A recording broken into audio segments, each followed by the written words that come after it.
Welcome to the Enlightenment Podcast to our listeners and viewers around the world.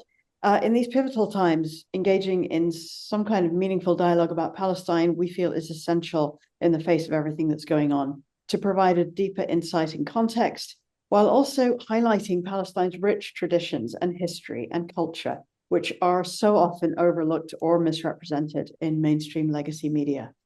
We have for you a fabulous guest on the podcast today. We're very excited about that. But before we begin, I wanted to mention just one of the many horrifying murders in Gaza this week alone, including many, many children. And that is the killing of Fatma Hassouna, a Palestinian artist and photojournalist. Fatma was 25 years old. She was murdered at her home in Gaza with 9 of her family members, including, I believe, all her siblings, by a direct Israeli airstrike.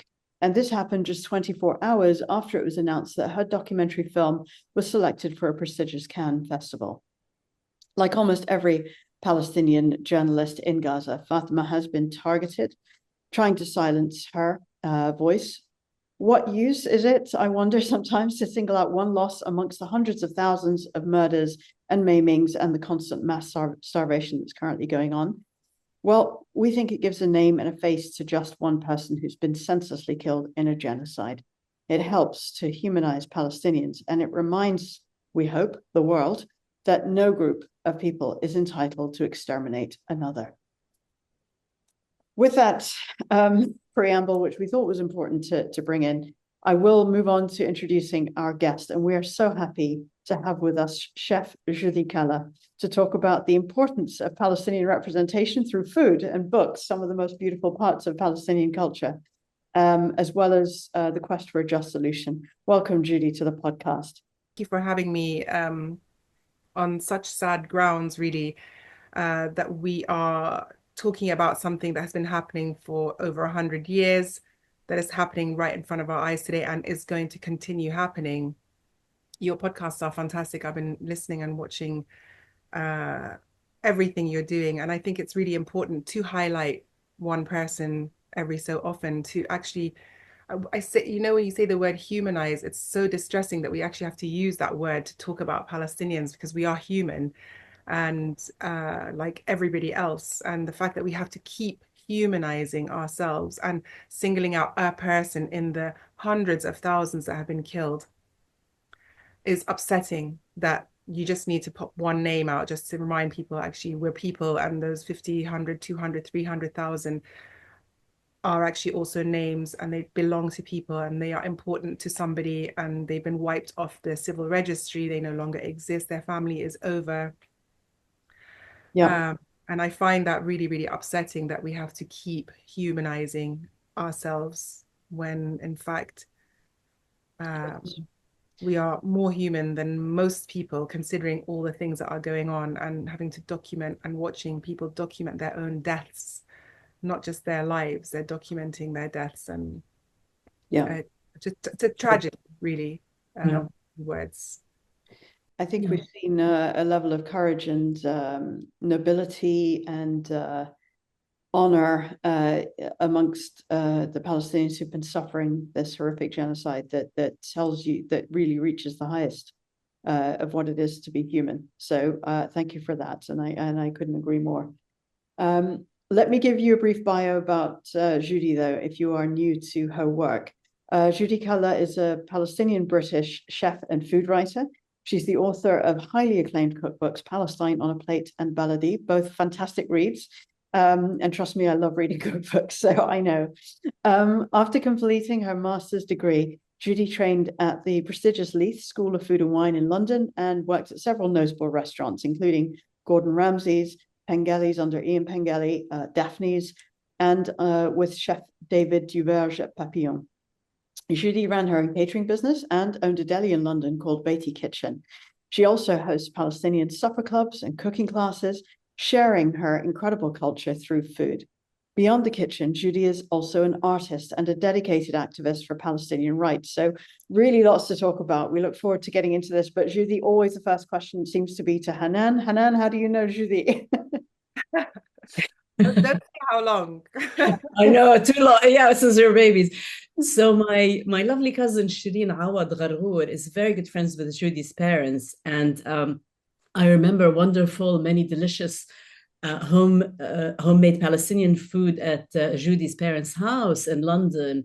And really, Joudie's mom is a great cook too.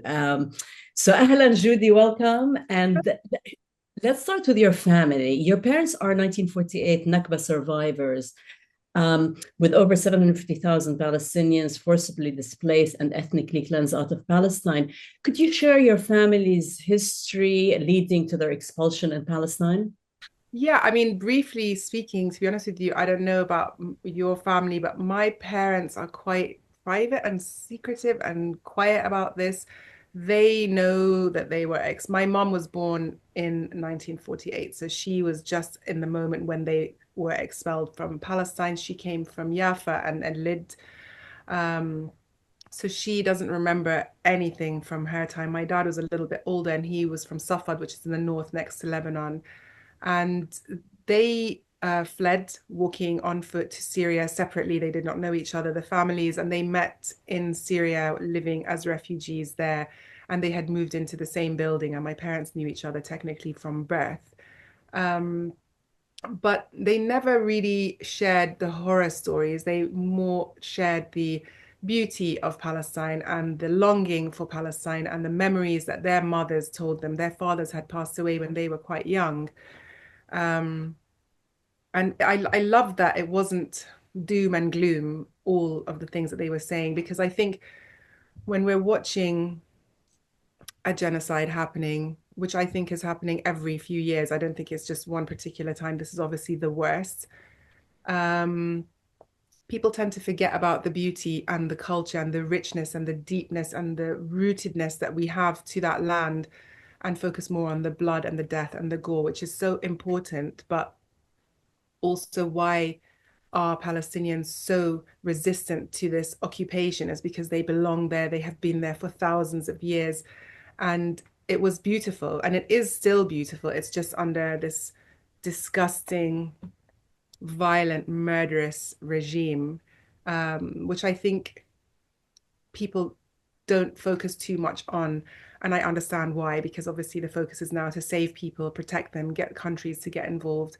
But I think that that's also a really important part of being Palestinian and supporting Palestine, is to also acknowledge that they did not live like this. A lot of people see us and they think, oh, but they're used to this. This is their life. Then it's normal that babies' heads are blown up and the buildings are collapsing. Actually, it's not normal, and it shouldn't happen. And this is what my grandmothers taught my parents, that life was beautiful in Palestine when they lived there collectively with Christians and Jews who were all Palestinian, and no one actually had a problem until Zionism came into force and destroyed a beautiful country. Obviously, there were issues, but nothing on the scale that we've seen. So I like to think that that is a really important part of our story, is to remember that there was something great and it was destroyed by someone else. Yeah, very much so. Very much so. That's a really lovely way to look at it. Let's go back. You said your parents walked to Syria after the Nakba. So you were born in Syria. And then Palestinian refugee parents. You later moved to Qatar and then to London. What influenced your decision to pursue a career in food and in the culinary arts? How did your upbringing shape that? Was it something? Was there a moment, a turning point, or was it a slow progression? This sort of was ingrained in me that this is where peace comes, this is where calmness comes, this is where family unites in the kitchen. I'm sure every Palestinian or Arab or any family really who's big and inclusive, the kitchen or the table is where everyone kind of gets things going. So that's where it kind of kicked off. And then in my teens, hormones and moodiness, I kind of got into a bit of a downer, and then I started cooking in the night to just sort of relieve myself from these thoughts and feelings of changing from a girl to a woman, and I just loved it. It was like my therapy. And I wanted to be a chef from when I was quite young, but of course my dad said no, that I needed to get a degree and do my A-levels, get a degree and so on, which I did. And then I finished all these things, and he said I had to do a master's, trying to delay me. But I did the master's, and then I gave up halfway, just like, I'm not, this is wasting time. And then eventually I enrolled in the school, which was great, but honestly, nothing compared to my mom and my tetas and my aunties. Like, yeah, how many times I'm going to whisk and make a meringue? I don't think I've made one since. But all her cooking and her recipes and her pastries and my aunties, it was just like a, a hotel in our house. People were just constantly coming and going, and I love that. I love that community feeling. I always felt a bit isolated when I was growing up. Self-inflicted, of course. No one made me feel like that. I was just a very dramatic person. Yeah,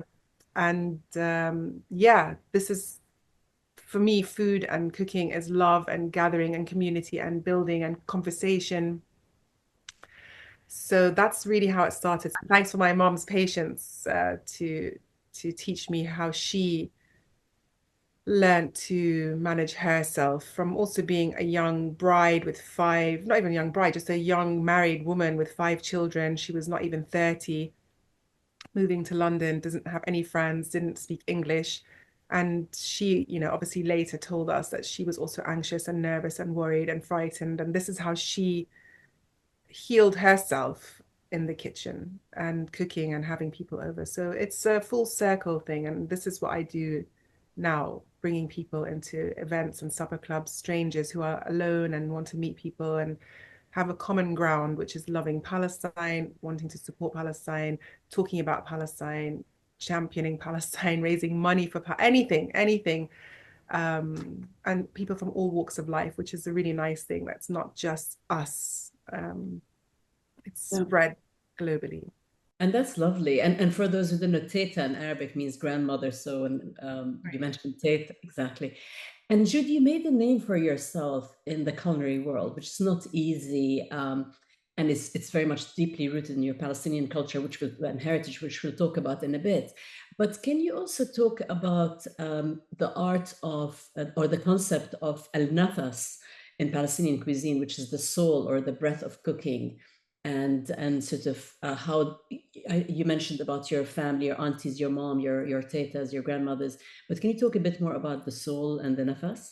Yeah, I think from what I found, I thought like you couldn't really learn how to cook. You just had to have something in you. I realized in Zoom in COVID, which we'll maybe touch on later, it's the fear that stops people from having this nafas, this freedom, this soul of cooking, because no one taught them. They thought everything was so complicated, because sometimes our recipes have a lot of steps and things and they take so long. And people forgot that we cooked in communities of grandmothers, mothers, aunties, cousins, sisters, and so on. Now people are much more isolated. They're cooking alone, making these dishes that usually take hours and hours to make, as a single person entity, rather than an hour or so with everyone involved. And I love doing these classes because I was cooking with people from Australia and Japan and South Africa and Dubai and London and California all at the same time. And the joy on their face when they're like, oh my God, I've never been able to make this before. I always thought this was so difficult. My mom died before she taught me how to do this. Thank you for and it's that taking away that fear of disappointing somebody, that your food is not going to taste the same way that your grandmother made it. And then the confidence, and the patience to just help and rectify things. It's hard on Zoom when you're looking over like this to see someone's dish.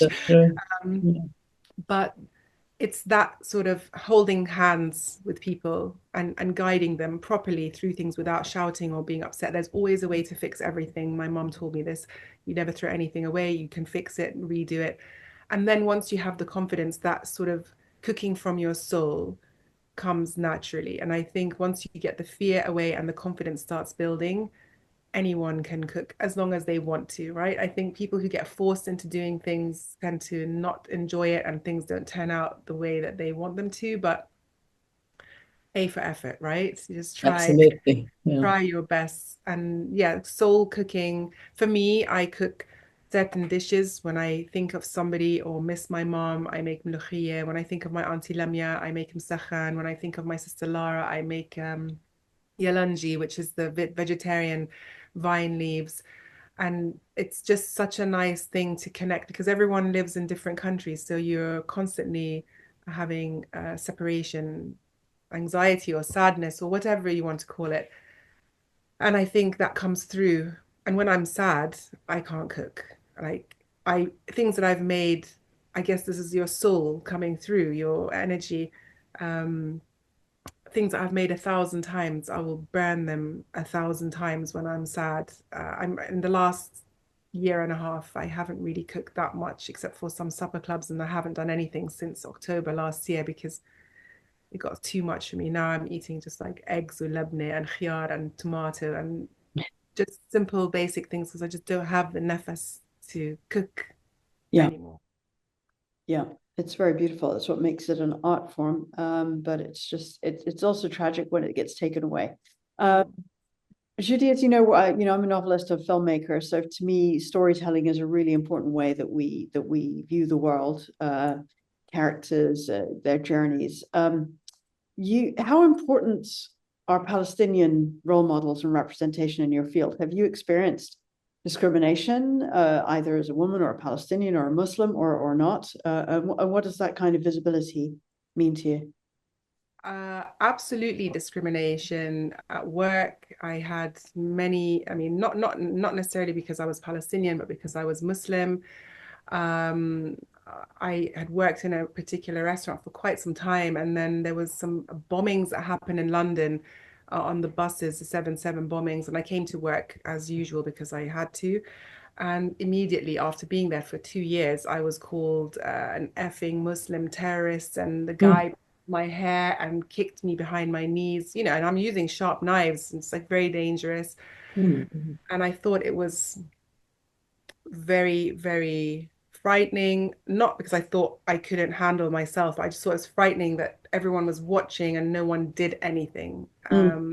That's what alarmed me more, that I also don't really necessarily differentiate between men and women in spaces of work that much anymore because I can do what a man can do, and I don't use that card, but people can. It's just the abuse was horrendous. I mean, it eventually led to that person eventually getting fired months later because he kept on abusing me and violently. And then I left because I just thought I don't feel safe or comfortable here, that it took months and months and months for someone to actually do something. And then I think discrimination against being Palestinian, yes, like working with companies or getting hired by businesses when they know that you're Palestinian and vocal and an activist. And you can't be Palestinian without being an activist and without being vocal. I mean, you can't unless you've been hiding under a rock for the last 100 years. If you are, I take my hat off to you. I don't know how you're doing it, but when they see that you're great at something, but you also are championing something that they don't necessarily believe in because of whatever, because they're tied to some Israeli company or they have Israeli clients or whatever it might be, you get dropped, you get deleted, you are suddenly irrelevant and no longer part of that fabric. Even my publisher here in the UK just cancelled my books without telling me. I didn't find out until many, many people were writing to me because of the horrific scenes that we've been posting online. And it's not anti-Zionist and anti-Semitic. It's actually showing facts. We're not killing our own people and showing it. We're being killed by other people and showing it. And it wasn't to their liking. And my book Baladi is out of print. Palestine on a Plate, there's still a few out there. And once they finish, that's it. They're done.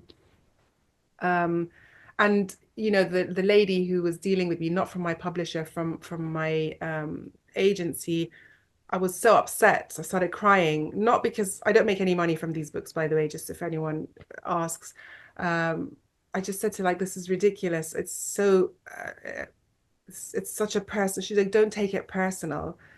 I said, so of course I'm going to take it personal. It took 2 years to write each book. Secondly, this is a very important time for these books to be out there. Thirdly, these stories are all about my mom and my grandparents and their grandparents and everyone's little anecdotes and things that they sat down and told me before they died. And um, it's like historical stuff. It's not just, oh, make wara anab, stuff vine leaves or do matlube. It's their memory in that. And they just deleted it. And don't take it personal. It's very, very personal because we're Very trying much. to keep things alive, right? So I didn't write the cookbook just so to teach people how to cook. I wrote the book honestly thinking a person would buy it, which was my mum.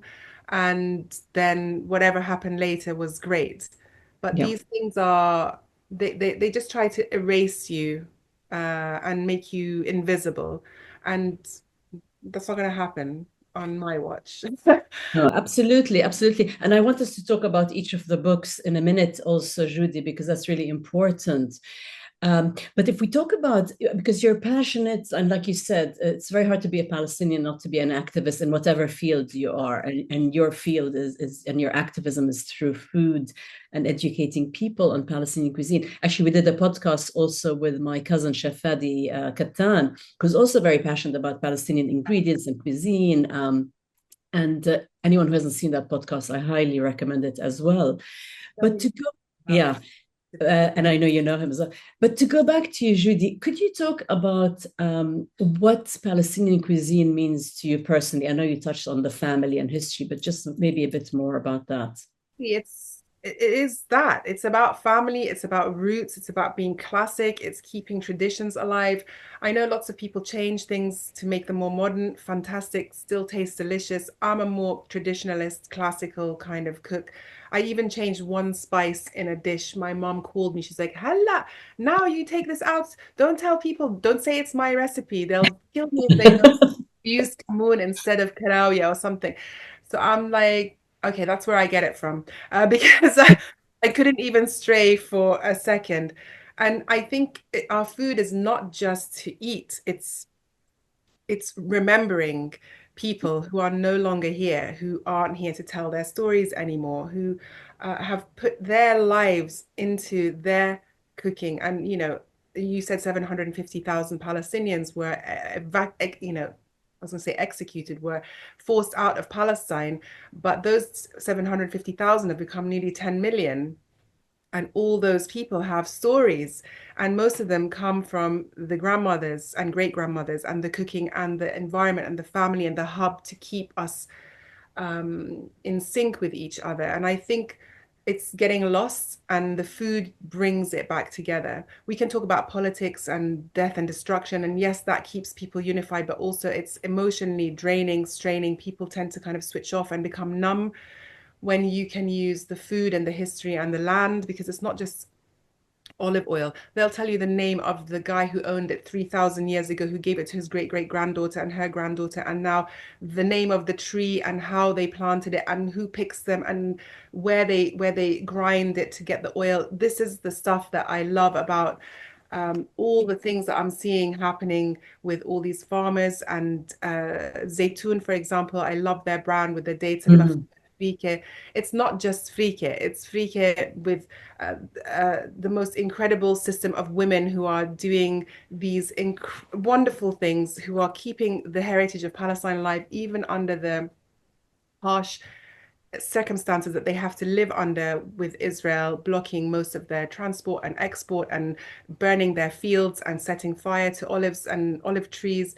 So it's also the struggle to keep all these things functional, active, going out of the country and coming to other people globally.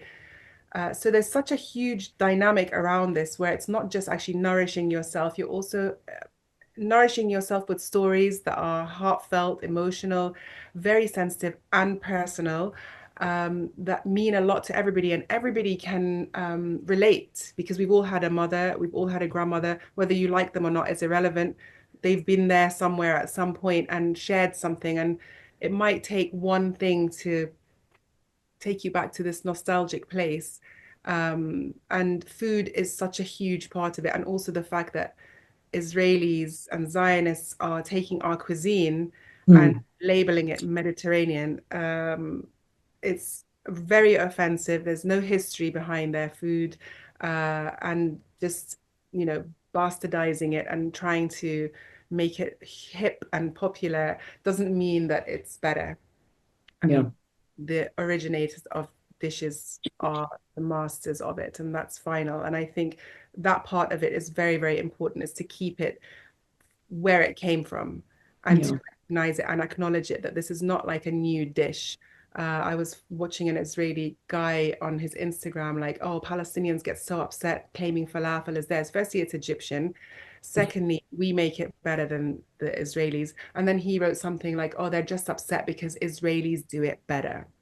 Oh dear. Like, they're so like cocky and just insensitive. And I was like, the only thing they know how to do better is genocide people, and that's pretty much it. There's nothing else on this list.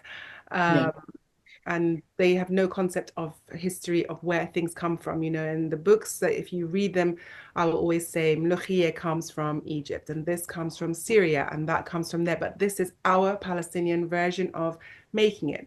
And I think it's very important to always remember where things come from and to give credit where it's due. Because when we started Taboon Kitchen in Soho in London, it was very much about claiming back our Palestinian heritage and food, especially, with all the Israeli restaurants around us using our food ingredients and everything. And as you said, making it or trying to claim it as their own. But in 2010, I believe you opened Baity Kitchen, and Baity in Arabic means my house. And you operated for around 4 years, but with rising costs, you closed down like we had to do, sadly, in Soho. But what positive outcomes and feedback and experiences did you get out of that, Joudie? So many, my goodness. I loved Baity Kitchen. I loved it. I could do whatever I wanted. I didn't have a menu because I have a bit of ADHD. I couldn't focus on one thing. I had to just cook whatever I wanted, which is what I loved.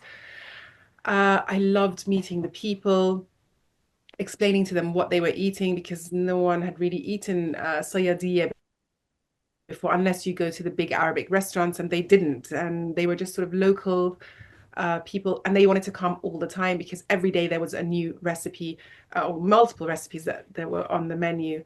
And to be honest with you, that was 2010. With 2025. Most of those people that I met then are still my clients, still my customers.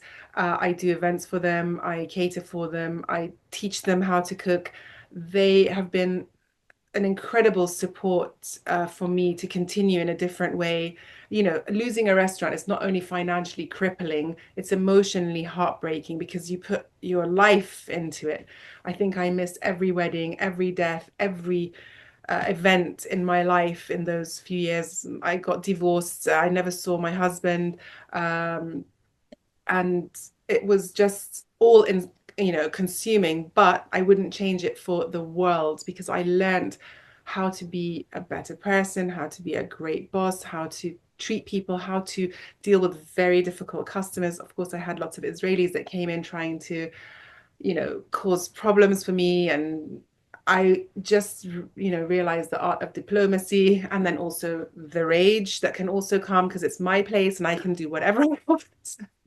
But I loved it. And I never regretted for a minute that I had to close, because it shifted me into a place where I actually really wanted to be, which is freer. Palestine on a Plate actually came about by accident. It wasn't something that I was doing. I was writing recipes because I was tired, and I was there every day, and I was teaching this guy how to cook. So I was writing recipes for him to help me out, just to give me a break. And then when I closed, I had like papers written like up to here, full of recipes and little stories that my mom was telling me. And then I spoke to an agent that a friend of mine had put me in touch with, and it sort of all went like into one flow. I think life, you have to see it like this, right? Or like this, however you want. But it definitely cannot stay like a stable path. And Baity was like just the catapult for me to get to a place where I felt confident enough to actually have my own voice, write the recipes, try them on people, and start doing events and being more interactive. I don't know about you, but like being a chef, you're kind of introverted in the back, quiet, no one sees you, you're doing your own thing. And now it's very different. You have to engage more. I'm a bit scared of people. I can talk one-on-one, two people, three people, and then that's it. I can't do the whole like, hi, welcome to my supper club. I do it one by one. It takes me an hour, but it keeps me calm and sane. So yeah, the experience of Baity was sad in a point, but beautiful and huge and still flowing into my life, 15 years later. So I don't regret it. And I would never open another restaurant, let someone else do it. And I just go eat there. Too painful. Yeah. It takes your soul and your heart and but I would do it again and come back to where I can and close it and start and do all the other things again. Yeah. That's wonderful. Yeah. Well, it takes guts to try things in life, you know. I told Hanan the same thing, and it's if you don't try, you know, yes, you run the risk of failing, but it's better than not having lived through those experiences. Exactly. Yeah. Let's talk about Palestine on a Plate, your debut book, subtitled Memories from My Mother's Kitchen. It came out in 2016, I think. It was highly critically acclaimed, correctly, and won the Best Arab Cuisine Book from the Gourmand World Cookbook Awards. But it was also featured in the New York Times and the Guardian as Best Cookbook, I think, which was really a first, especially for the New York Times, I think, for a Palestinian book and a Palestinian author. I'm a writer. I know what this is like. It's never just you send it out and it gets published. So can you talk about any, you know, the journey? Was there resistance? Was there rejections? How did you navigate the process of getting the book published? Yeah, I mean, everybody knows this. I was rejected by every publisher for the title of my book. They loved what was in it. They just didn't want the title. And quite frankly, like I said, I wasn't writing it to write a cookbook. I wrote it because I was, you know, putting recipes down for somebody, and I thought, why not see if anyone wants it? And the only condition was that it would have a title with Palestine in it. So if no one was going to publish it, I didn't care. I would just keep it for myself. And then it eventually got published with an amazing publisher, Jackie Small, who is still like a very good friend of mine. She's fantastic. She's fierce. She was the first person who didn't block me, didn't want to change anything. She learned about Palestine. She didn't really know what she did know, and she's not stupid. She knew, but she didn't really go into the details that much until I showed her what they were doing, what they had done, what happened to us. And she was just like, let's do this, you know, and everybody else was like, yeah, let's do this, but let's call it like cherry blossoms and orange water. I'm like, no, what does that mean? It doesn't even mean anything. So we did that. She published it, and it just did so well. And for me, like I said, if I just sold a copy, I would have been happy. But they sold a lot of copies. And my publisher in America, Michel Beck from Interlink Books, he called me and he was just like, I've been doing this for so long.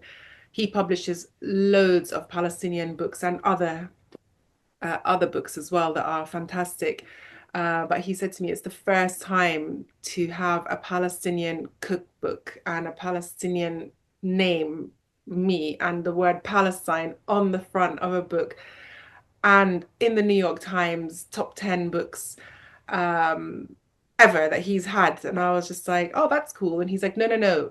Do you understand what I'm saying? I've been doing this for decades, and it's the first time I sent a book to them that they actually wrote about and put it as a book to buy and look forward to, and the recipes are authentic and then it took me like a day or two to kind of let it sink in. I was so proud to be that person and to have it, you know, get past that, because the New York Times are famously not pro-Palestine. So it was a really big deal once I started going into the details and seeing that it was actually quite an important moment. And yeah, the rest is history, really. I think um, being authentic to yourself and your family and your stories, and not being like other people is important. And really to trust your gut and write from the heart and test your recipes. I bought so many other books, not Palestinian, that just don't work because people just chug things out and, send them off, and it's disappointing. And, people are investing their time, not just their money, because when you start a recipe, it's not just 10 minutes. You're buying ingredients, spending money, then you have to cook it and wait for it and then serve it. So I think it's really important to be the best that you can be and deliver on that. And I think I did. And people love it. And the thing for me is the emails that I get from people telling me, oh, I bought your book, Baladi. Baladi is a different book to Palestine on a Plate. It's more recipes that are from the diaspora. So Palestinians who have been all over Syria, Lebanon, Egypt, and so on. And it has over 100 photos of Palestine. The first one, we only had 1 page, 2 pages. And it was like a photo journal through the country, photographed by people who live in Palestine, not a random photographer from London. They were donated by people who live there. And getting an email saying, oh, my dad is 97. I showed him your book. He got up from his chair, opened his safe, got his key out from his house and his kafiyeh, and just sat with the book and sent me this photo of him because he recognized the places that we had in the book, and he's never been back. And another woman whose mother had passed away when she was in her teens, and she's now a mother, and she didn't know how to cook, and her aunties were busy or passed away or didn't live near and didn't have time.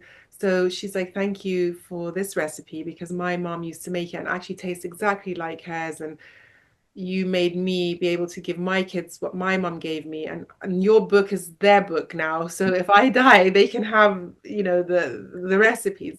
So, Joudie, Palestine on a Plate humanizes Palestinians through your personal stories and family recipes, as you talked about. But why was it very important for you to share the narrative and the voices directly from your parents and grandparents and aunties so that they can share their stories through your book? Honestly, just to keep them alive. Most of them are not around anymore. And, death is so permanent. I just wanted them to have a space where they would live forever in their stories, talking about things that they loved and their fond memories of their time. And that's really what it was about. And again, like I said before about humanizing Palestinians, I didn't write it with that intention of humanizing, because I think we are human, and more human than a lot of people who have gone through what our families have gone through in the context of this genocide. Obviously, lots of countries are going through genocides as well, doesn't take away from them, but I'm Palestinian. I can only talk about our experiences and watching people that we know dying and being murdered rather than dying. And yeah, it was really just to keep them alive, to have the memory of them so they had a space forever that they once were and they will always be, not to be forgotten, because they were amazing people. I love that. It's so poetic. It really is. We're a very emotional family. You're going to make me cry soon. Well, emotional topics too. But you mentioned Baladi briefly. This is your second book, published in 2018. And that earned praise from people like Nigella Lawson. It won the Times Food Book of the Year award. And Anthony Bourdain. He was my favorite chef. And the reason also, Nigella and Anthony Bourdain were the reason I wanted to become a chef. And they both gave me quotes for my book. He gave a quote literally the day before he died. Unfortunately, God rest his soul. And it was such, you don't understand, like when my publisher told me that I got the quote, but then he messaged me later saying, oh, he's just died. I panicked because I was like, take it off because it's so disrespectful. But then he's like, no, but this will come out in 6 months and whatever. But to have him and her was so like a moment, because this is like 27 years in the making, being a chef, and the Yeah. people that kind of kickstarted it in my heart and my mind were two people who voluntarily gave 10 seconds of their time to write a blurb. It might sound so dumb to most people, but for me, it was just like I won an Oscar for my book. Absolutely. Absolutely, we have the books and we love them and we highly recommend them and we love the recipes for sure. And we've given them to many people as well. Baladi means my country. What does Baladi represent to you, either as a concept of my country or within the context of the book, however you want to? Baladi for me is like my home, my land, my country. I wanted the book to be, if people have the book, they can look through it. It literally has photos that don't even look like what people think Palestine would look like. Because I think, again, back to the genocide, people see Palestine as death, destruction, concrete, dead bodies, beheaded babies, and so on. Actually, Palestine was and is beautiful. That's why all the Zionists want to live there. It's lush, it's beautiful, it's rich, it's got the most incredible fruits and vegetables, and the seasons are incredible, like lots of countries, but this is more important for us because it's our home. And I wanted people to see the beauty. When we first put the layout of the pictures in the book, it was so depressing. I was just like, why have you chosen these pictures? And they're like, oh, because I was like, no. This is news stuff. This is not real life that was happening before when my tetas were there. And this is where the book's like origin came from, that it was coming from that area of time. It wasn't about 2020 or 2018. I wanted to show the pictures of the landscape and the lusciousness and the beauty of the markets. And it's so important to show that, to remind people that we lived, I mean, I haven't, but we as Palestinians who live in Palestine lived in a beautiful place where we had everything. Even though living under occupation, we can't keep forgetting to like caveat and keep saying that because it's the reality. But Palestine has so much to offer, and what we love and are desperately keeping on trying to hold on to, the Zionists are taking from us and embodying it into their own lives, like our keffiyeh. They even now starting to wear this map slightly different because they've got Golan Heights in it. Next Syria will be their Jordan, Lebanon, Egypt. I mean, there's going to be a massive chain that they're going to be wearing if they keep going the way they are. And it's just to kind of remind people that this is our home and it's beautiful and we keep it that way. We don't raise our own olive farms. We don't burn our frike fields. We are watching people do that. And it's sort of capturing a moment in history or in time and keeping it there. Like with my aunties and my grandmothers, why I wrote about them is to keep them alive forever in some space. And these photographs are beautiful. There's not many people in the photos. It's more landscape, and there are some of men and women and children. But it's just a snapshot that this was once there and we made it like that, not them. It's our hands of thousands of years that kept tending to the land and made it so. So absolutely. And you know, Joudie, I was telling Shamim, because when we were young, we used to go every couple of years to Bethlehem to see my aunties and cousins and uncles and so on. And every year you'd see the regression of this beautiful land of Palestine with the building of monstrous settlements and just destroying the natural beauty and landscape that you're talking about. So it was intentionally destructive and taking it backwards by the settler colonialists who had no idea or love or appreciation of the land. Yeah, so they don't, because where did they come from? Brooklyn? Yeah. They're building settlements that look like prisons. They don't even, I mean, at least build it to make it look nice if you're going to settle there. It Agree. looks awful. It looks awful and doesn't look habitable. It looks just like basic garbage. We have beautiful homes that mean something. They have a story. They have the intention of a family that's going to sit for generations there, not just like, occupy and terrorize people. You can feel it in the air. You see the pictures. It just doesn't feel right. It feels like a prison. All the settlements feel like little prisons built on the hillsides, watching other people. And this is what they do. They'll always be looking from somewhere, but they'll never actually be part of that land or that country. It's just never going to happen. They can try hard, you know. Absolutely, absolutely. Actually, we did a podcast with Miko Peled, and he talks about the beautiful, they call them Arab homes, i.e., Palestinian homes in West Jerusalem, and how they're still the most beautiful homes. And I said, well, that was my mother's home, and my auntie Samia Halabi, who we did another podcast with, a very well-known Palestinian artist. So these beautiful homes, the architecture, everything was very much part of the land and the architecture. But yeah, very much so. But Joudie, so during lockdown, you also, because you're such a creative, talented human being, so you turned to painting and Palestinian women, and you have now worldwide collectors who love your art.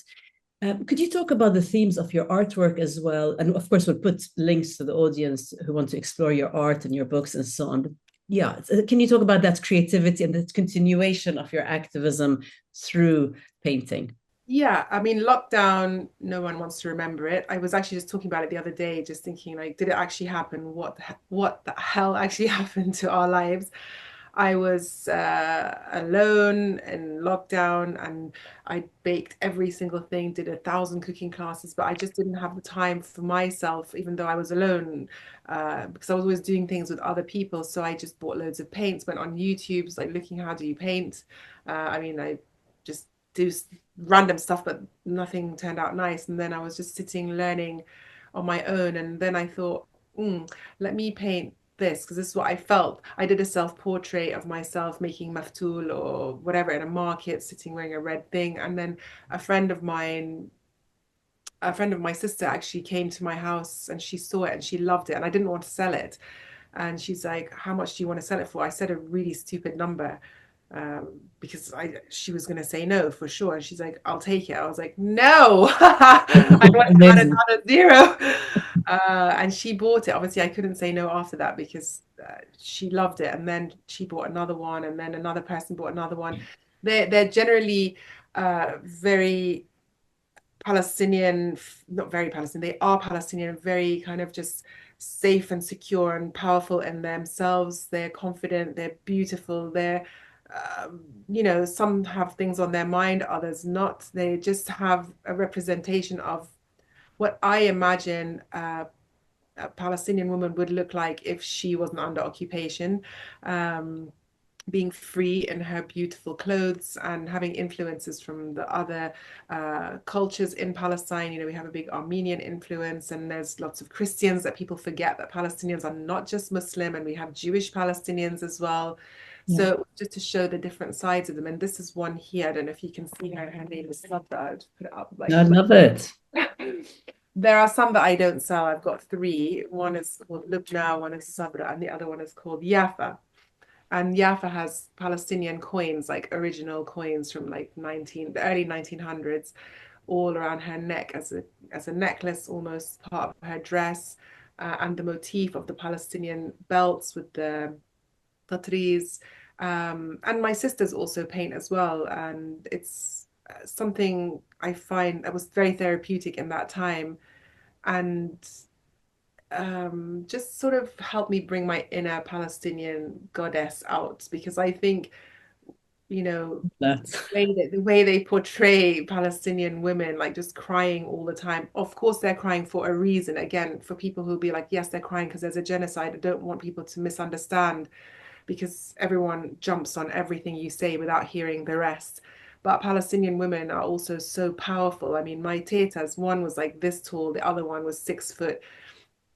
The little and the tall, they raised their children alone, and her husbands died when they were really young, and they kept the family close and together. And they would be so disappointed in us if we showed them in any other way, because they were fierce. They had something that I've not seen in other people.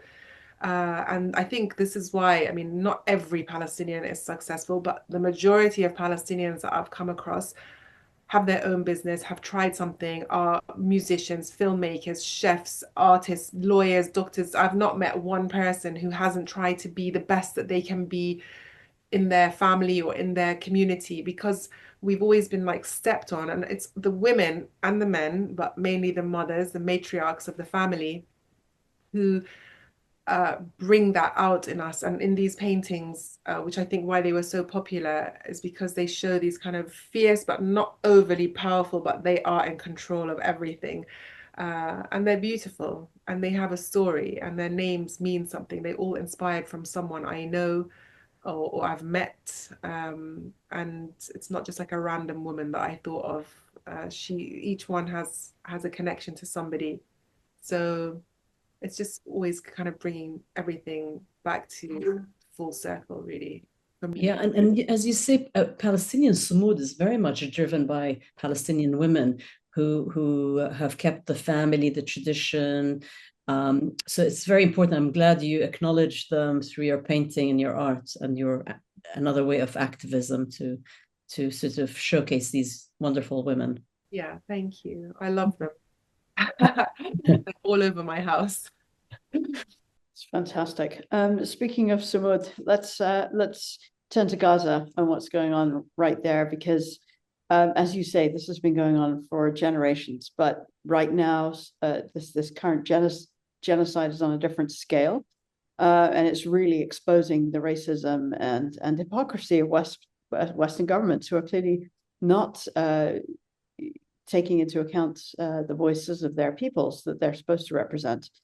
And one of the reasons we started this podcast was to try to, particularly Hanan, who does most of the work, I should add, is to counter this kind of, we'll say it again, dehumanization of Palestinians, to give a voice to people like you, to people who are doing and living life, and not just being portrayed as victims by Western media. What are your thoughts in general about how public opinion is being shaped and manipulated, and if it is being manipulated, in your opinion, and what's the best way to change that? Like my breathing's changed. I feel like my chest is gonna burst. Yeah. Let's just call it what it is. I mean, like the governments have absolutely let everyone down here. Everyone let us down. The absolute sheer like control that Israel has over every country is frightening. Everybody needs to be scared. They're not just coming for us, they're coming for everyone around them. And the fact that watching people be slaughtered live on a minute by minute, day to day, not just now, it's been going on for years, hasn't stopped them. The amount of money that they got, the amount of force and power. I keep seeing this Gaza war. I'm like, what war? What war? Where is the jets that the Gazans have? And where that's Gaza? They're Palestinians. I also don't like how they separate Gaza from the rest of the country, like as if it's its own country, and it's an occupied country, and they're allowed to fight against their oppressors and occupiers under international law, and they're not in a war, they're in a genocide. And people have to stop using these words because they're so manipulative for the average Joe who doesn't realize what a war entails. You need to have two equal sides fighting with each other. You can't have people in flip-flops and flanellas, how do you say it in English, tank tops, fighting and picking up bodies, and then watching these.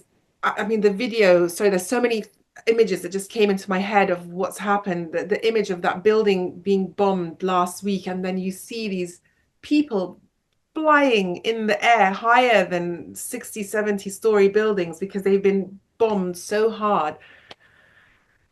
I mean, if that's not a war crime, I mean, I don't know what is. Setting people on fire in tents. I don't need to go over it because people have heard this 1,000 times, or maybe 1,001 times. You're burning people alive, you're beheading children. The scraps, I saw one video, I think I couldn't look at Instagram for a few months, privilege of being here. Not right, but also I couldn't cope. I saw a shredded body. Like there was no way that you would know where the hand was or the head or the stomach. It was just a person in, like you put it through a printer, you know, the machine that shreds paper. Mm. That's what this body was like. And I actually vomited after seeing it. I was like, oh my God. And then I watched it again and again. Like, did I actually see this? Mm. It's the fact that we have governments like the UK government who are also very complicit in this. They are responsible for what's happening because they gave our land away to people who are murdering us, the French, the Americans, I mean, the Canadians, you can go on and on. And then what do you do? What can you do? Just watch and then demonstrate. Demonstrations are fantastic because they're showing the world and Palestinians that yes, governments are not with you for their allegiance to Israel. I'm not sure what it is for yet. I think there's been a lot of um, blackmails. I think there must have been there's something somewhere. Israel are also very intelligent. They have all their secret services getting details on every single person, which is my concept of why the governments are like this, because there can't be any other reason to be supporting them except to hide their own secrets and lies. And I think that's how Israel might be coping by doing what they're doing. But it's so disheartening to see what's happening and watching Palestinians in Gaza and the West Bank and all of occupied Palestine see that no one actually who can stop it, no one actually cares. We care hundreds of thousands every week, every year, every month, all over the world. But what does it actually do? It shows that there's support, yes, which is incredible, but has it stopped anything? In fact, it's made everything worse. Israel just doubles down on everything they do. The amount of doctors that have been slaughtered and taken hostage and murdered and mass graves, journalists, schools, there's nothing. Rifat al-Arid, when he was murdered, he also gave me a quote from my book, Palestine on a Plate. We had many emails together. And I saw the thing come up like Rifat al-Arid was killed tonight. And I was like, oh my God, I know him. No. And then it took 3 seconds to kind of clock. And they're just killing anybody. And they killed him on purpose. It wasn't like a random thing. They told him they're going to kill him. Why? Why kill him? What did he do? He's a scholar. He's a poet. He's a writer. They're scared of our language, the words that come, you know, go towards people. I want to read you the quote, which is very famous for in Palestine on a Plate. I loved it. It's a very simple quote. And it hit every nerve in my bone when I read it. It's from Gaza Writes Back. Sometimes a homeland becomes a tale. We love the story because it is about our homeland, and we love our homeland even more because of the story. And this is what I was trying to say before about my taters. Their stories about Palestine to my parents were not like, oh my God, we had to run away and we left everything and the key and the clothes. They told them about the olive trees and the orange trees and the citrus and the land and the sea and Gaza and Jaffa and Al-Lid and Safad and the goats. And they didn't talk about the destruction because they wanted to have this beautiful love story. And the thing that Israel doesn't realize, or it does realize now, is that yes, they're winning in a physical war, but they're not in a love war, in a humanitarian war, in a global war. I've never seen or heard so much hostility about Zionists in my life, and we've been, you know, battling them for how many years? I mean, decades, Hanan, and it's been ongoing. So, you know, they will get eventually what they deserve from a global audience, which is isolation, and you know, nobody will really want them around them, whether they have to work with them or abide by their rules of companies and things that they are forced to you know, be contributing to and with. At the end of the day, they're isolating themselves in such a way that they're going to be literally left on the side. And yes, you have fighter jets and tanks and bombs and what have you, but Nobody likes you. No one wants you around. You're hated. You're despised. You are dangerous. No one will trust you. And it doesn't change what's happening in Gaza, but I don't know if this sounds so stupid or romantic or idealistic or not, but I would rather be loved and cared for and spoken about in compassion and power and safety, and rather than being them and seeing how the world views them. I would never want to be them ever, but especially now. No, and you're right, and also it's really, it's not a war, as you say, Joudie. It's a systematic extermination of the Palestinian people, because there's no reason, as you said, to go after medics and doctors and poets like Rafat Larir, who wrote the quote in your book and who was sadly killed. And we actually did a podcast with Atif al-Sha'ar from Gaza. Also, he's a poet, and he teaches in the UK, and he talks about how words actually are very threatening to the Zionists. So they're going after anyone and everyone with a voice or a humanity. But can you also talk about how they're weaponizing and using food and water and security in Palestine?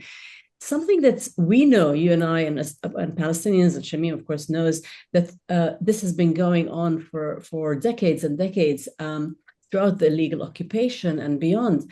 But this has been magnified during the genocide of Gaza, and people are finding out more about it. But can you talk about that use of water and food insecurity? I mean, the biggest joke is that they keep saying, oh, we left Gaza. Yeah, you left Gaza, but if you have a button or a nozzle that you can turn on and off to stop water coming in and electricity, you haven't left. You've just created a fence around people and you're still in control of them. Leaving Gaza is not just your footprints are not there. You have to leave it completely. And this is the arguments I get from thousands of people, Zionists, nonstop. Oh, Gaza was left in God knows when. We left Gaza. Gaza is for the Palestinians. We're not there. Yes, you're not there, but you are there because you've built this ridiculous fortress around them for 17 years. And I mean, you cannot live without water and you cannot live without food. And this torture, it's unreal that we're in 2025, or let's say 2023, 2024, 2025, that globally people are seeing this. Newspapers don't really report the truth. Oh, Gazan child dies of malnutrition. Why was he malnutritioned? Because he was starved to death by Israel. They forget to put the most important headline, that this child did not just die, he was killed. They don't forget that it's an intentional reframing, isn't it? Which is why I think alternative media is rising so fast. What is called alternative media, but is actually real media. Based media, yeah. This is the frightening thing, that your average person reading this, like, oh, another Palestinian child died. Oh, no, he didn't die. They were killed.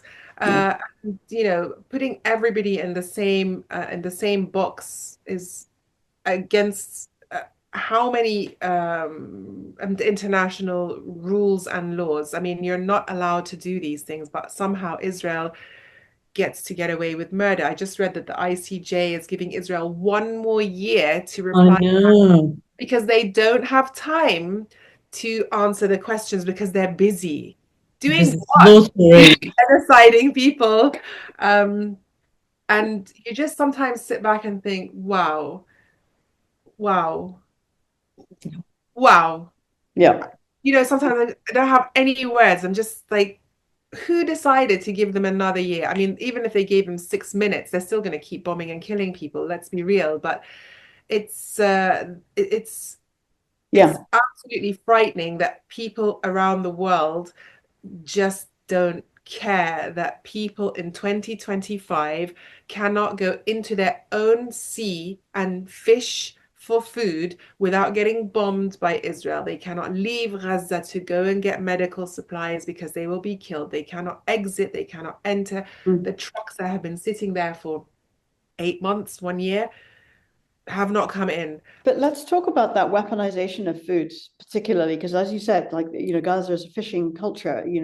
There's a coastline there, but food has always been weaponized by the settler colony of Israel during this at least 17-year siege of Gaza. Let's call it. They have famously and well documentedly counted and restricted calorie intake into Gaza. I mean, that by itself is just, it's so horrifying. But let's also, that we've talked about that before on the podcast. We can talk about it again.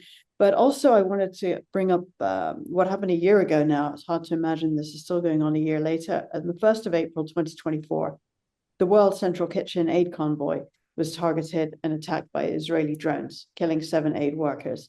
And this is a pattern, by the way. There were 15 medical workers found in a mass grave just a week or two ago. This convoy from the World Central Kitchen was helping to alleviate the famine and the starvation caused by that very blockage of aid that you were talking about. Not that anybody in Gaza should have to wait for aid, but they were waiting for aid, and they're still waiting for aid. What do you have to say about this continued intentional starvation as a weapon of war? I mean, it's a total war crime, as you mentioned, but honestly, I can't say anything more than I'm just absolutely shocked that we're watching innocent volunteers coming from all over the globe who are not protected, who are coming voluntarily to help alleviate the suffering, being killed, and no one did anything about it. Just reported it as a accident. Oh, Israel did this. Oh, they did it by mistake. But the second vehicle and the third vehicle also maybe by accident. It's always the distraction of could it have been real? Was it really intentional? And then they forget what the problem was, is that they were actually coming to feed people. So the point of the starving Palestinians becomes irrelevant, and they start talking about Israel's crime or their lack of crimes that they try to keep deflecting. And that's the whole thing about what's happening with the Zionists and this occupation, is that the deflection of continuation of highlighting Palestinian starvation and lack of water and medical supplies and weaponizing this gets pushed aside again, and then it becomes about them and their story and the fiction that they make, and then they have to do investigations, and then everyone forgets about the starving people because it's like, oh, let's see what we can talk about these guys. Yeah. And quite honestly, I'm so sick of them. Their stories are garbage. They lie, like literally. If a Zionist speaks, they're lying. There's nothing honest or true that comes out of their mouths or any reporting that they've done. And it's, to include all these people as one entity is frightening. It's a mass murder, quite frankly. I mean, that's what genocide is as well, but it's literally a mass murder of one group of people, just collectively punishing everybody and killing people who are volunteering and so on. It's too much. Like, I don't know if I've made any sense saying what I'm saying. I have so many thoughts in my head. I'm raging because we're safe, we're home, we're in places where we're not getting bombed. I'm depressed as hell. I can't eat properly. I don't cook anymore. I was telling you earlier, I don't want to see people if they don't want to talk about Palestine. Like, my life is ruined and I'm safe. I don't have bombs coming on me. And I'm sitting here thinking, what is it like for that person who hasn't eaten for 2 weeks, and they put stones on their stomach so they can feel full or have a pressure, or the girl licking the water from the pipe of a car just because it collected a little bit. I mean, what are we watching? A little child dropped some water on the floor and he's like collecting it like this and drinking it in the street from it's terrific. You're right. And then watching hungry children standing in line hoping to get a bit of food or water, and then being bombed and massacred while they're waiting to be fed. So it's really, but like you say, it's seeing it happen live and by the victims themselves who are reporting it, because Western press and media aren't allowed in because they want to control the narrative. But let's talk about this ethno-supremacy, because I really believe it doesn't have a space or place in the 21st century. But we're seeing, as you said earlier, that pro-Palestinian voices, including Jewish dissenting communities who oppose Zionism, are being suppressed. And can you talk about the overall implication of the so-called Western democracy and free speech in the West, and especially the hypocrisy when it comes to the suppression of Palestinian and pro-Palestinian voices? Well, I mean, is there freedom of speech? Absolutely not. I mean, one of my friends, he's a doctor, a surgeon, he's Indian, got arrested, and he's not allowed into central London and had to lose his job because he wasn't allowed into Westminster area, and had to find a job outside of London, and was put in prison and kept held for 3 days, and then had social services come to his family's home to take his son because he was a threat, just because he was standing at a demonstration selling books on Nazism and the Holocaust and Jews and Zionists, which is a book you can find in a library and Waterstones. I mean, where's the freedom of speech in that? There's not freedom of speech. So I was going to buy a plant, and this young guy, not even 20, was like, "Oh, I love your necklace." And I said to him, "Oh, I'm Palestinian." And immediately he said to me, "Oh, I actually got arrested and I'm going to have a court date for what?" I said, "For what?" And he said to me, "Oh, for being at a demonstration." He said to me, like, he put his arm up with his flag, and an Israeli guy literally just drove his head into his arm from the side of the street. And then he went to the police 2 seconds later. He's like, "Oh my God, this guy elbowed me in my face." And the guy was like, "No, I had my arm up." And he literally came from nowhere and drove his head in. So now this guy, 20 years old, going to court for being at a demonstration to support Palestinians who are being genocided, gets sidetracked by some Zionists who purposely elbowed himself into someone's hand. And he was like, "I don't care. If I go to jail, I'll do it again." He's like, "No problem. I'm on the right side. I don't care." So I was just like, "Oh, I love you. I'm going to buy all the plants." That's a wonderful story. It's crazy that, you see people who are doing nothing but saying it's not pro-Palestine, it's anti-Zionist, anti-apartheid, anti-war, anti-murder, anti-ethnic cleansing, anti-occupation, anti-this, they say, "Oh, pro-Palestine supporters." No, we're anti-apartheid, anti-genocide, if you want to kind of really say the real words, because being pro-Palestinian is like a dirty word. It's the best thing about being Palestinian. I can't think of a better honor of my life to say that I'm a Palestinian person. And they make it sound like it's such a disgusting thing. "Oh, these pro-Palestine." Yes, we are. Be proud of it. Yeah, I love that. Yeah. Right? Like, it's not. No. And actually, exactly. And actually, another positive story. Our friend, an activist, an artist, Sandra Watfa, we did a podcast with her as well. But she's been doing her activism way before the genocide, and she was always being heckled and by Zionist groups. And eventually, she went to court multiple times and got a restraining order and won it. Oh, but she did. Wow. She did, but it took her a long time because she had video evidence. So I really advise people to take videos and because you can prove it but they intentionally targeted her like they're targeting you and us online to delete our posts and our social media. So it's really important to counter that narrative. It is I think, I like to clarify that Zionism is a political movement that started maybe 100 years ago or whatever, wherever we want to put that date. It's not Judaism. And these are the things that it is very, very useful for the Zionists to conflate the two, to shore up the support for really behavior that is illegal. And inhuman. They use that because they want to go back to that thousands of years of history that Jews were there. It's not even just because of that, because if they don't have that story that Jews were there for thousands of years, then Zionism has no leg to stand on. So they have abused the religion itself by tagging on to that side. And we've seen many Jewish people come to the demonstrations literally saying, "Not in our name, not in our religion. This is nothing to do with us." But they have played that card against majority of people who, unfortunately, I don't want to sound disrespectful, but they are dumb.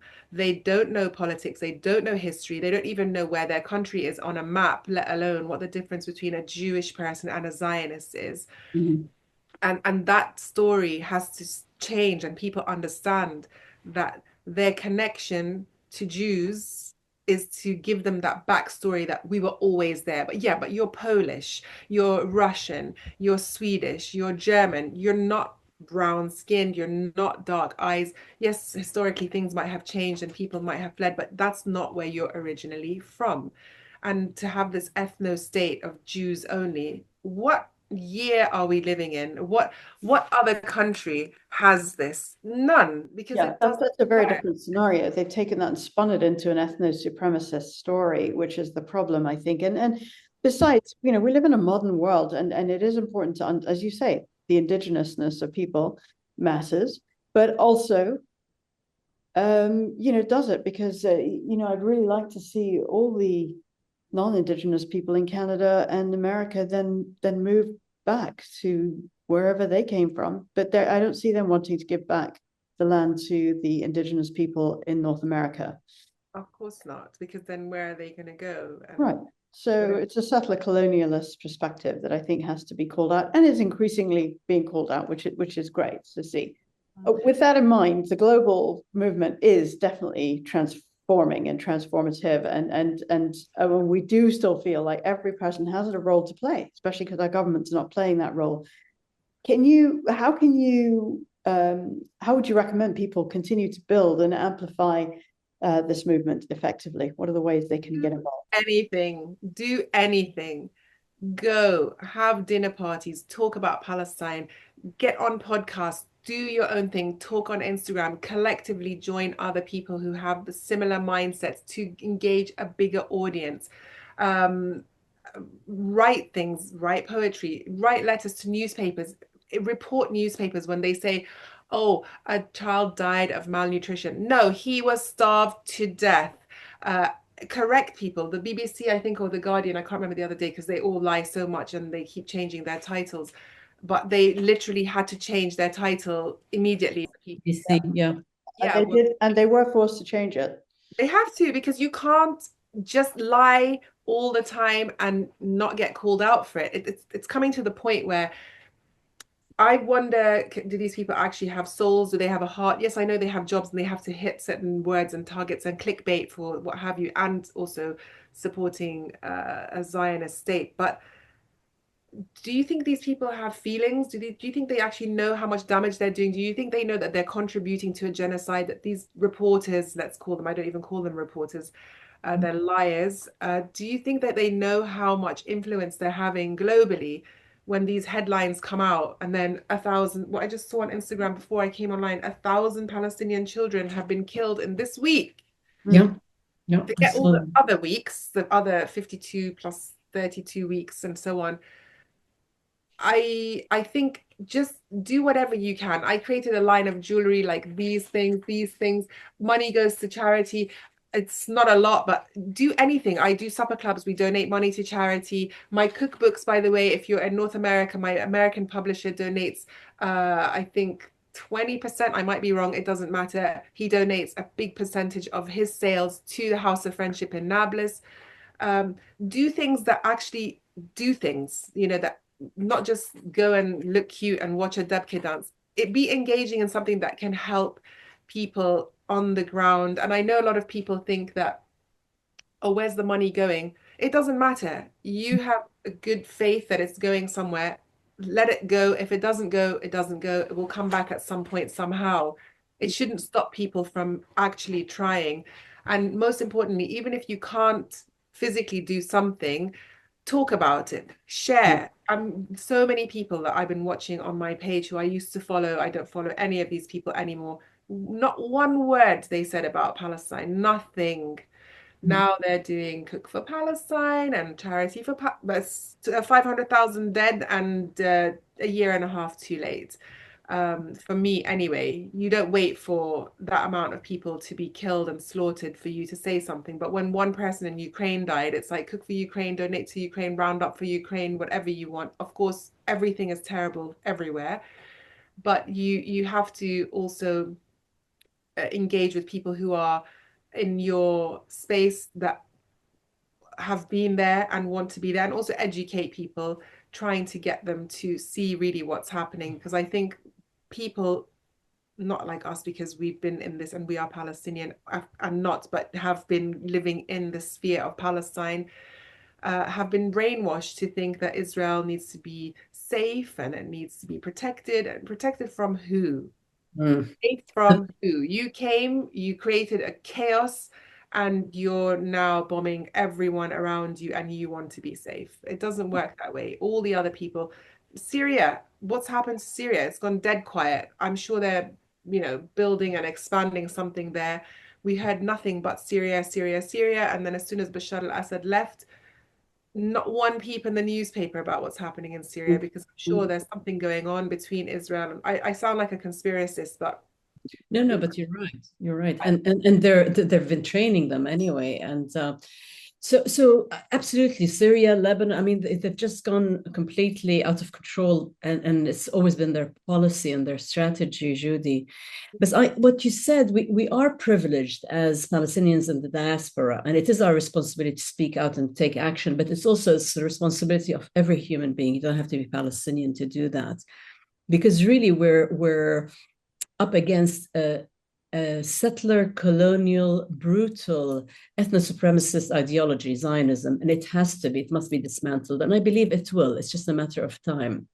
But solution-wise, I'd love to get your thoughts, because I believe in a single democratic, decolonized state from the river to the sea, with justice and equal rights for everyone, with reparations, the right of return of all Palestinians, and also, which is recognized under international law. It's our right.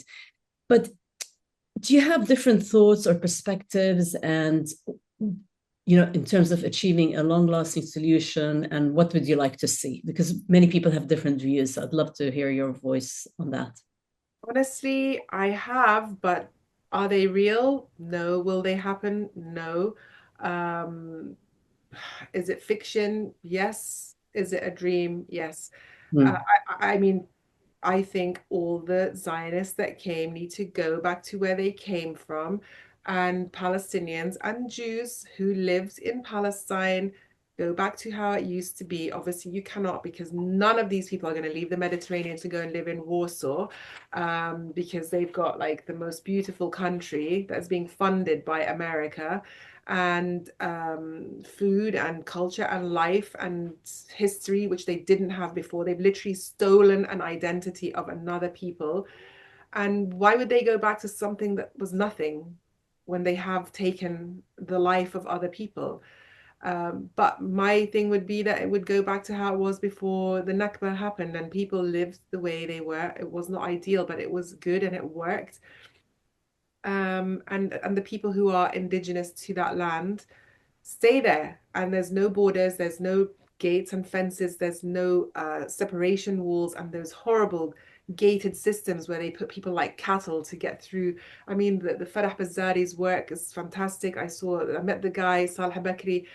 My heart, he's the actor of the show, but I felt like it was him, and the energy, my heart crushed. I felt like I had the weight of the whole of the world in my heart when I was talking to him, because yes, he's acting a role, but he's also experienced these things, and I don't really get to meet a lot of people like that.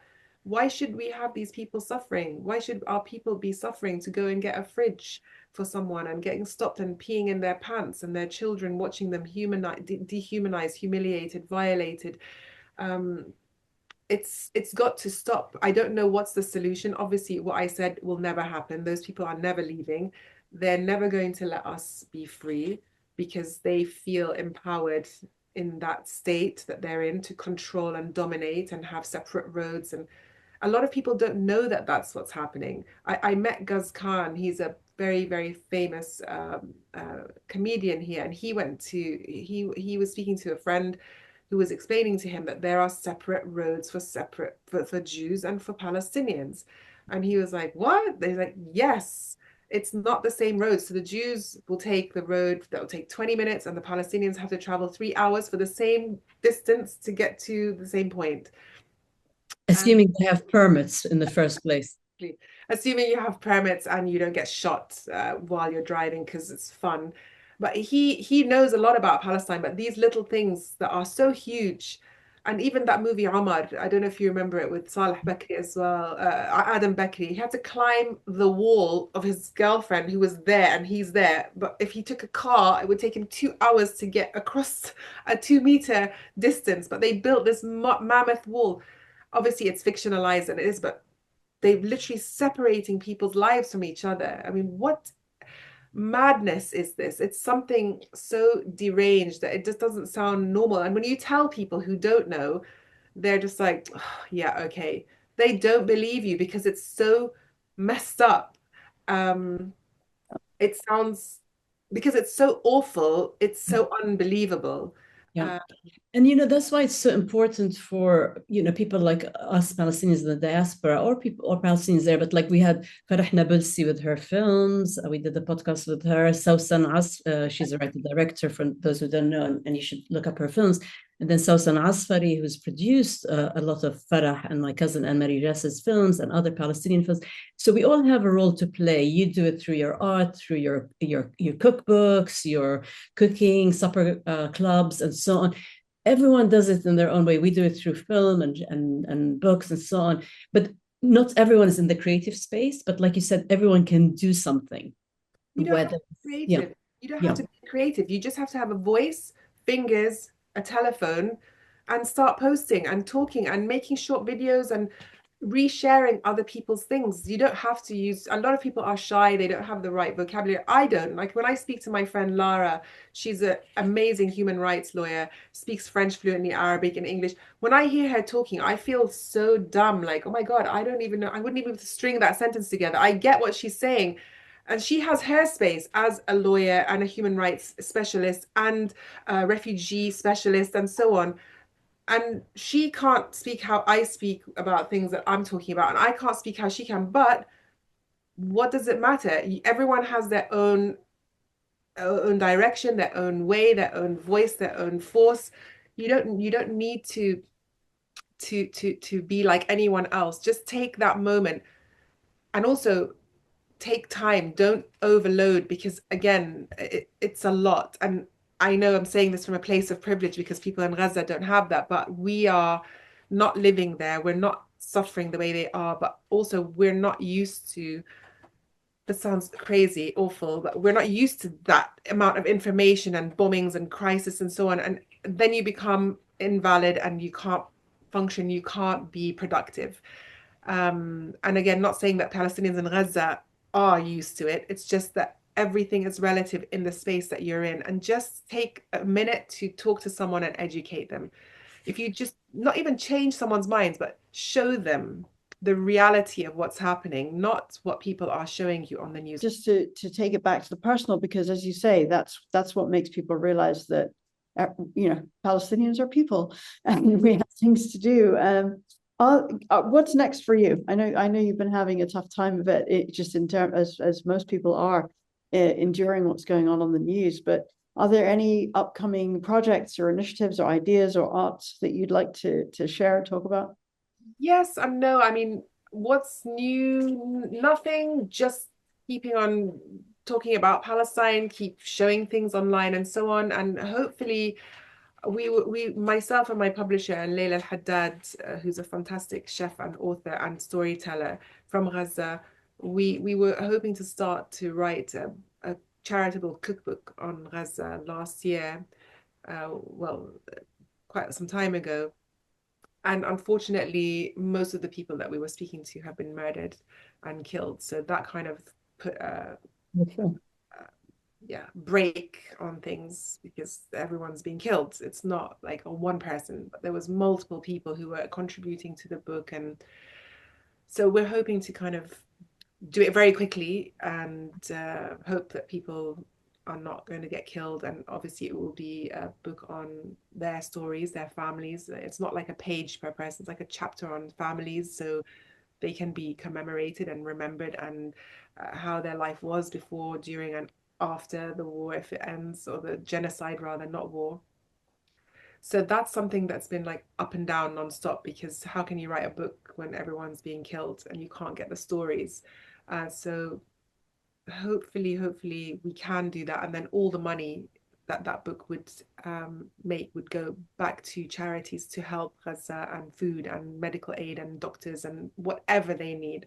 Yeah. So I think it would be an amazing thing if it can be fulfilled.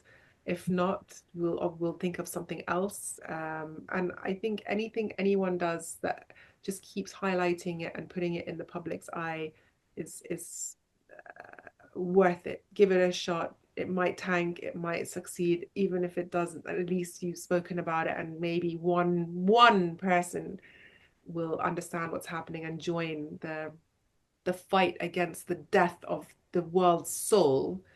I really think that that's what's happening. The soul of the earth is dying with this genocide, and it's not just Palestine, right? There's things happening in the Congo and Sudan and Yemen, but it's all collectively damaging everyone's hearts and yeah. And Palestine has become really the moral compass of our world today. It's all links in.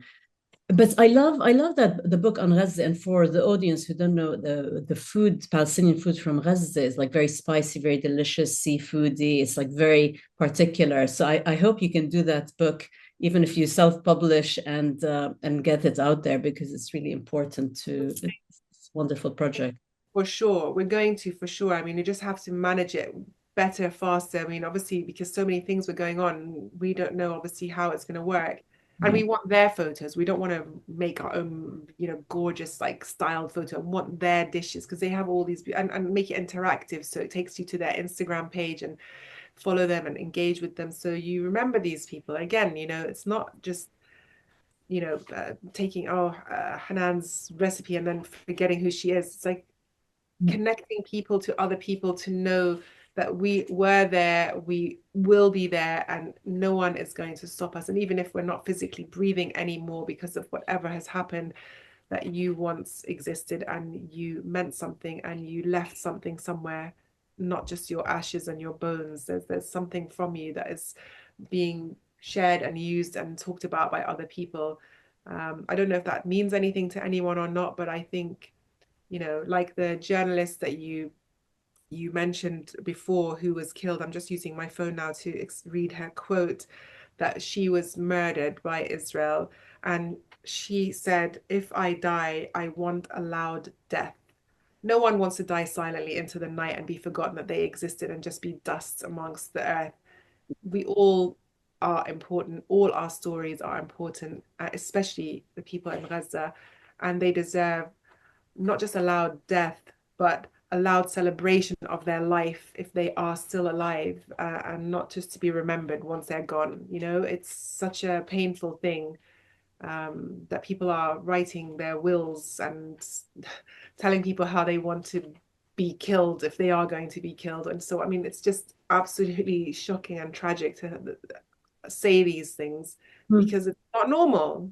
No, but I think that's a really lovely note to end on, that people everywhere deserve a loud and wonderful life, not just a loud death. Exactly. And you've left the audience and us with lots of wonderful messages. Any final thoughts? I think you've covered quite a bit, but just in case, anything that you wanted to add? Yeah, free Palestine. Free Palestine, free the world from Zionism. Inshallah. Right? Not just free Palestine, free the world from Zionism, because then the world will feel so much safer and nicer. And I love that. Yeah, that really is a good note to end on. Do you think? Fantastic. So I guess we'll wrap it up there. Gosh, it's been a long one, but it flew by. But thank you, Joudie, for joining us today, and thank you if you're listening and watching for joining us. It's more than ever. Now is the time to raise our voices, to speak up against oppression, the suppression of our freedoms, our human rights, and to continue to advocate not just for Palestine, but all human rights. If you enjoyed this episode, you know what to do. Please like it, please share it, please subscribe. That kind of engagement helps us to reach more people. And at the Enlightenment Podcast, we champion enlightened activism. Hanan came up with that, and I kind of like it. Joudie, thank you again for your dedication for justice to Palestine and its people. Thank you. Thanks for having me. It was great to speak with you both. Oh, absolutely. And just to say, stories and representation matter. Stay informed, stay engaged, and above all, take action, as Joudie said.